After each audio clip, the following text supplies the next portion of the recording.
देखिए, मैं बता दूं आपको डॉक्टर साहब, ये जो विषय है, जैसे आपने कहा था कि हमारी धर्मपत्नी जी आज कहती हैं, बिल्कुल सही बात आपने प्रश्न उठाया। मेरी धर्मपत्नी नहीं, ये भारत में जितने भी लोग हैं उनके घर से उनकी माँ, बहनें और उनकी परिवार, धर्मपत्नी, सभी लोग ये प्रश्न उठाते हैं और पिता भी उठा रखते हैं। बिल्कुल सही है, लेकिन मैं उसी बात को आपको बताऊं कि मैं अपनी धर्मपत्नी को याद दिलाता हूं कि आप भूल गई जब 2014 में मनमोहन सिंह जी की सरकार थी, तब उस समय आपने 1400 रुपये का भी गैस सिलेंडर खरीदा था, क्योंकि ये एलपीजी जो सिलेंडर है ये 1400 रुपये का उस समय आया करता था।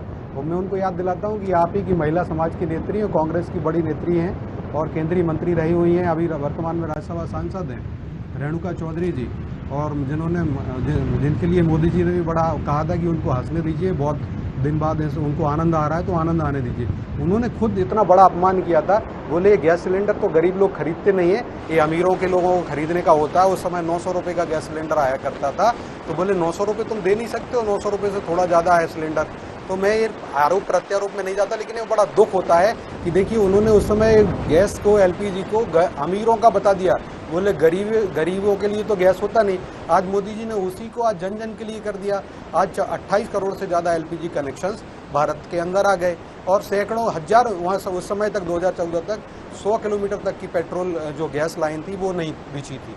आज 20,000 किलोमीटर से ज़्यादा की पेट्रोलियम गैस सप्लाई की लाइन मोदी सरकार ने बिछाई हुई। मैं उस पर तो ये काफ़ी काम तो ये हो रहे हैं। मैं ये जो पैसा आया है जनता की टैक्स का, जो जनता से जो टैक्स लिया जा रहा है हर जगह से, उससे इस सरकार ने बहुत ज़्यादा विकास किया और पहले की सरकारों ने उस पर, ये देखिए आप देखिए उसी समय किस तरीके की बातें, कहीं मैं आपको उदाहरण ही दिया है। लेकिन मैं आज भी ये मानता हूँ कि जीएसटी और ये जो सारी राज्य सरकारें हैं, उन राज्य सरकारों को, जैसे राजस्थान की सरकार है, राजस्थान में 38% टैक्स लिया जाता है, वैट टैक्स लिया जाता है पेट्रोलियम पर।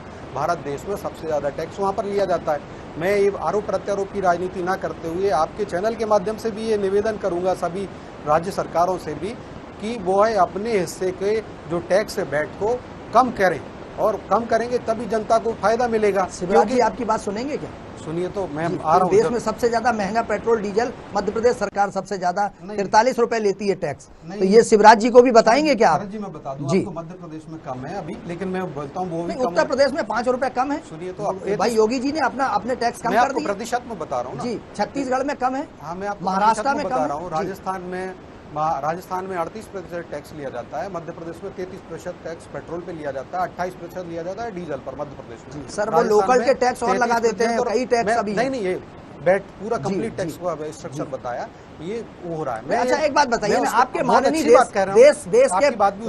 देश के एक संविधान, एक कानून, एक देश, एक नागरिकता, उसके साथ एक टैक्स की बात हुई थी, लेकिन बाकी सब में तो आपने एक कर दिया, पेट्रोल, डीजल, शराब, इसको क्यों छोड़ दिया? देखिए बिल्कुल सही आपने प्रश्न उठाया, मैं उसी पे आ रहा हूँ। आज भी आपने देखे रिजर्व बैंक ऑफ इंडिया के जो माननीय गवर्नर हैं, उन्होंने भी कहा है कि सरकारों को, केंद्र सरकार को, राज्य सरकार को अपने हिस्से का टैक्स पेट्रोलियम पदार्थों के ऊपर कम करना चाहिए। उन्होंने भी कहा तभी, क्योंकि इन्फ्लेशन को कंट्रोल कर पाएंगे। आज जो 4% की महंगाई दर है, निसंदेह अभी 4% है।